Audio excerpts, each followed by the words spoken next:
एक जीवंत जंगल में ऐश की आंखें उत्साह से चमक उठती हैं जब झाड़ियों से एक शर्मीला कैटरपी निकलता है। कांपते हाथों से वह अपनी पोकेबॉल फेंकता है। एक अनाड़ी पीछा के बाद भागते हुए कैटरपी को पकड़ लेता है।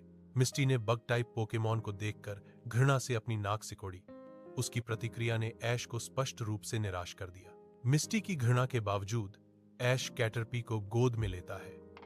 अपने नए साथी के लिए उसका स्नेह और मजबूत होता जा रहा है। घने जंगल की छतरी से सूरज की रोशनी छनकर आती है, जिससे मिट्टी का रास्ता जगमगा उठता है। क्योंकि ऐश कैटरपी को प्रशिक्षित करने की कोशिश करता है, जो एक पत्ती चबा रहा है। मिस्टी एक पेड़ से टिक जाती है। उसकी आंखें हताशा में घूमती हैं, बुदबुदाती है। बग टाइप पोकेमॉन बेकार है। अचानक एक जंगली पिड्जियोटो ऊपर से नीचे की ओर झपटता है। उसके पंजे फैले हुए हैं। उसकी छाया जंगल के फर्श पर एक भयावह काली छाया डाल रही है। ऐश की आंखें सदमे से चौड़ी हो जाती हैं, क्योंकि वह कैटरपी को लड़ाई में भेजता है।